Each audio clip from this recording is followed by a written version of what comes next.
big tip of the hat to the crew we called Monsters. They're very impressive works of art to start with. The design the Japanese do on that, amazing. Like the detail in them, crazy. How do you come up with that kind of stuff? I don't know. The monsters on the show are so nice. They're amazing, and they're so cool to look at. When I first walked into the auditions, all of the monsters were from the previous seasons, were lined up, you know, at the top of the staircase around the ceiling. And I had seen the Japanese version of the show and the US version, so I'm looking at these and I'm like, oh my gosh.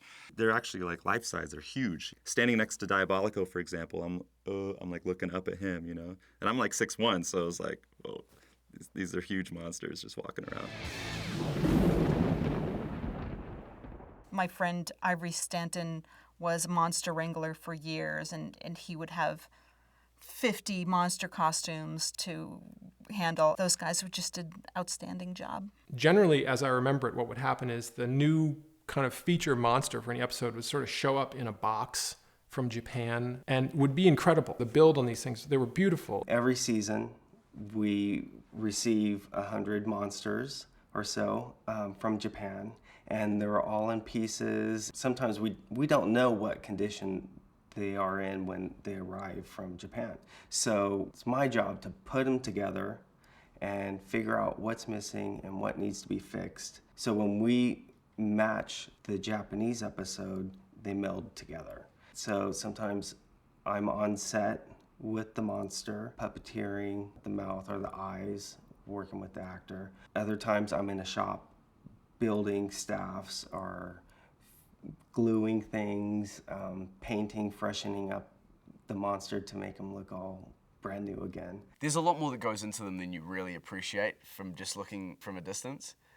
They're all hand painted, they're all hand molded, they're so elaborate that it's almost a shame to have to kick their ass, because you push them away and they slide on the ground and then there's a scratch on the suit and you're like, they're worth so much money. The detail and the costuming, both the stuff that they did in Japan that we were able to bring out here, as well as our domestic crew, just insane what they were able to create and what they were able to put together in very short periods of time under a lot of stress. It was very cool.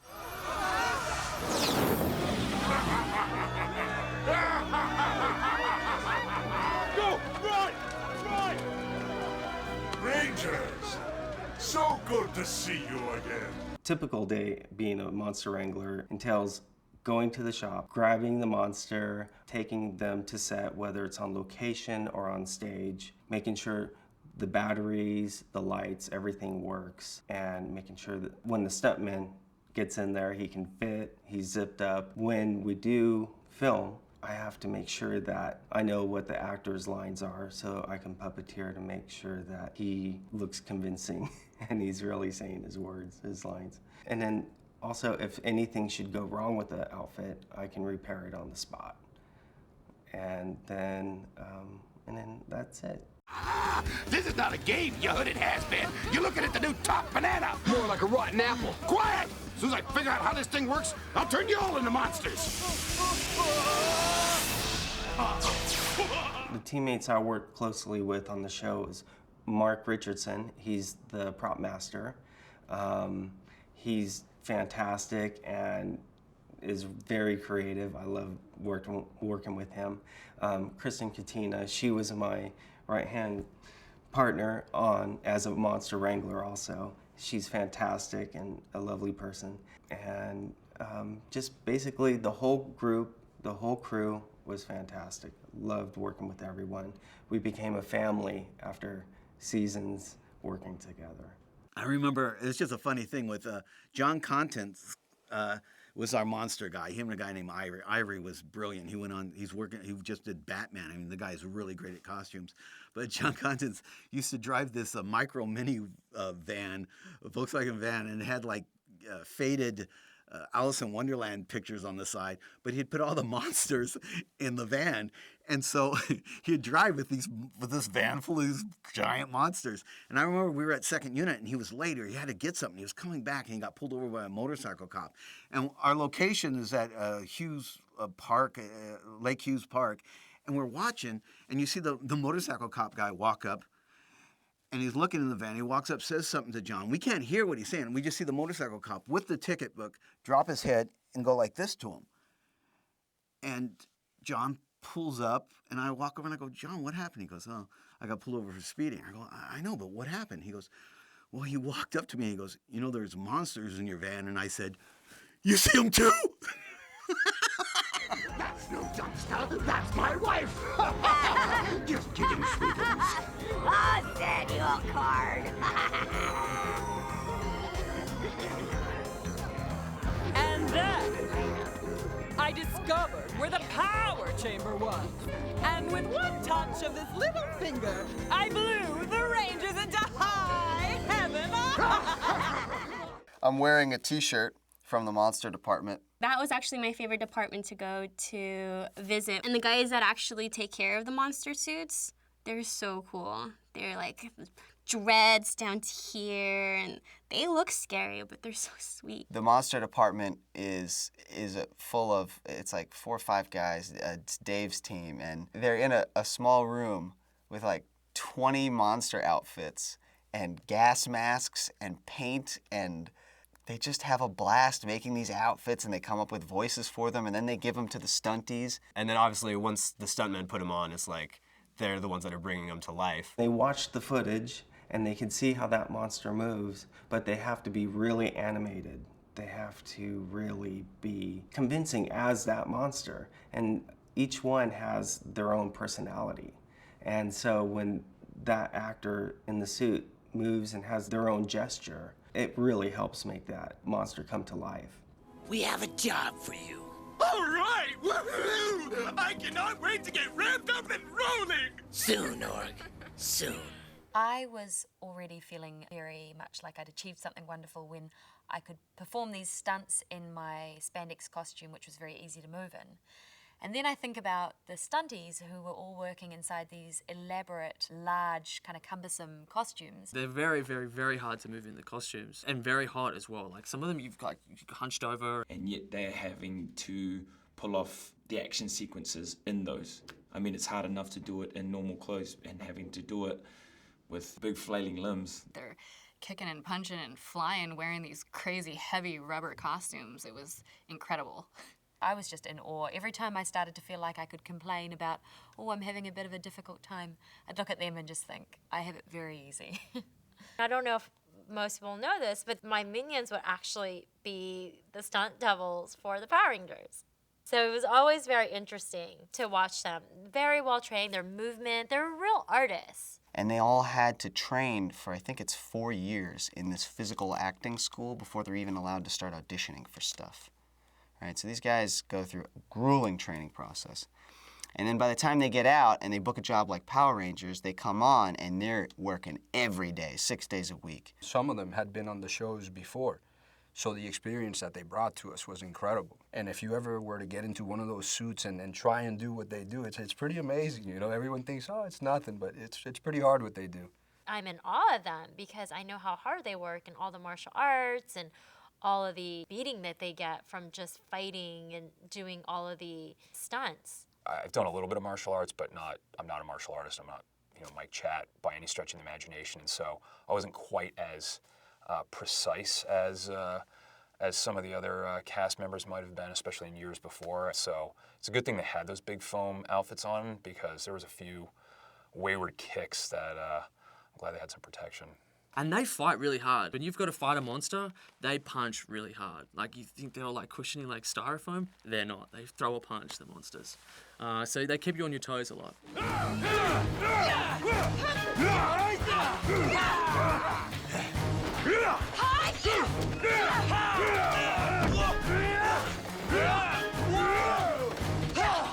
I feel bad for those guys in the costumes because they are working hard, and man, they are sweating in there, and they're doing scene after scene after scene, and they don't complain. You know, we're in Los Angeles, and we're shooting throughout the summer and fall, the hottest time of the year, August, September. We're out in desert locations. It's 110, 15 degrees, and these stunt guys are putting on these 50-pound suits. These smelly, like, hot costumes. One time we were shooting in 130-degree weather in Bakersfield, and I was dying. It was so hot, and I don't know how they did it. I never tried it myself, but I can only imagine.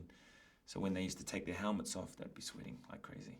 They can't drink any water because they They can't go to the bathroom for hours. I reckon they'd lose about 10 pounds just in one fight sequence because of the sweat that's just coming out of them. It looks cool on the screen and then when we're seeing them and stuff like that, but you know that there's no time to muck around or mess up your lines because they are sweltering in these things. It was hard because you'd get a script maybe the day before or that day, and you'd have all the lines, and you'd be dealing with the monsters and have to interact with monsters whose lines are being read off camera.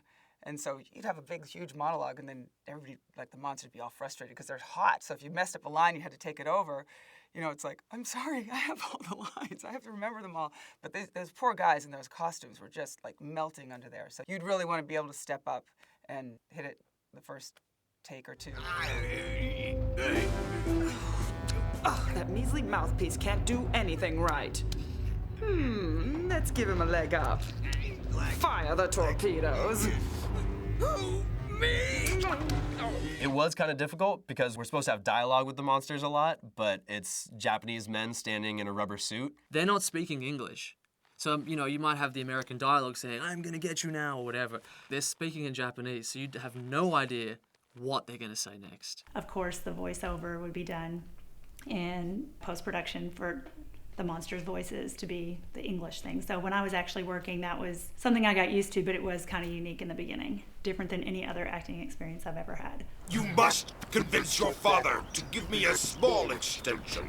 You see, this time, I will bring him the lights of Orion. The lights of Orion. I'm so excited. We're actually going to get the lights of Orion? We? Yes, we. As in you and I. Unless, of course, you'd rather face my father. Oh, fine. What we would call the monster du jour, that is the monster that invariably got blown up at the end. We tried to give it some little personality that set it apart from all the monsters. So it was challenging to say, okay, what can this one do? And some of the monsters were so wacky, it was easy, and some were just generic, scary monsters. So it was a challenge to do that. They're all unique. They're all fantastic. Some I like more because they light up more. Some creatures have more moving parts. Some don't move at all. And so it's required of the actor to do the expressions to make that monster more convincing. We got to see them like all in a line, and then they walked through and they're like, oh yeah, this is this monster, he's gonna come in this episode, and here's your arch villain, and like all this kind of stuff. So it was kind of cool that way. I think overall though, my favorite, funnily enough, would be the Calzacs. So they were the sort of initial little henchmen that always, you know, popped up at on the beach or at the skate park, or they'd be the first ones we had to fight as we were sort of getting into battle. And I think the reason I love them so much is because of the stuntmen and them. And it was all our Japanese stunt team or the New Zealand guys that worked with them. And just it was the movement that they did. It was so hard to keep a straight face. Working with the orgs, that was fun. Because just, again, the suits were so crazy and so amazing, and then to see them move around and all that. Every day, different orgs. My favorite was the cell phone org. One of my favorite villains is Master Vile. He's really tall. He's Rita's father. He had 2 eels coming out, and they kind of like went like this, and those had to be puppeteered too. And he had these little specks. He was a good villain. He was exciting. While I was doing Finster, who really didn't have much to do each show. About 4 or 5 lines, 3 lines here or there. So I was able to do 4 guest monsters of the week. Eye Guy, the 2-headed parrot, the goofish monster, and there was one more, the grumpy elf. I'm a little biased, but there was early on, Bridge got kind of his own episode.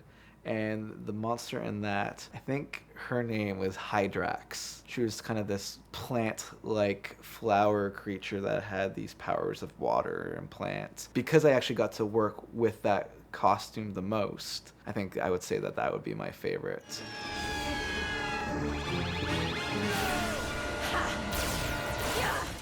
What the? Oh! Oh dear. I was right. She is the bank robber. We got permission to go to the old Saban warehouses, and they were literally shredding. You want to hear a sad story and make every Power Ranger fan cry? They had kept all of the monsters from all the seasons for years. There were hundreds and hundreds of them, and they just decided, it was too much money. I was like, let's make a museum. Like, I'm good to go. Let's do this. And I went there, and they had one of those big shredder, like chippers, like when they cut down trees, like in Fargo. And they were just taking these Power Ranger costumes, all the monsters, and I frantically ran through there and grabbed everything that I could get. And basically the rule was, it was like a home network, like shopping network challenge. Whatever I could carry out, I could keep. But they were not stopping to chop any, they were going to destroy it all. And I got, arms and legs and tails and anything that I thought I might be able to make into background aliens. And the rest just got destroyed. Made up new aliens using all these pieces, put them in the show, sometimes in the background, sometimes like so out of focus. Every single one they called out. They're like, oh, this alien from that episode from this season, it must be there, like must be part. That's a Power Ranger fan. Like, they want to know everything about that world. It was amazing. Like, nothing slipped by them.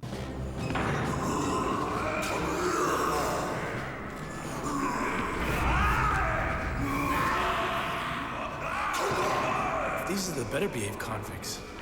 What am I in for? It was interesting to go to work and see these monsters. They're so wacky and so interesting to look at. You're acting with big, huge characters and big, huge costumes, so there's no way you can be timid and small, and because you'll be upstaged by your minions, and that's just not a good thing. When we are actually in a take, and I am face to face with this big blue hairy monster that's like double my size, triple my size, you don't have to imagine much. It is kind of scary. It really is. The whole thing is such a surreal experience to be a part of, because you are exported into this world that you've known for so long, and all of a sudden it's like, I'm actually here, I'm actually doing this, I'm actually a Power Ranger. It's incredible.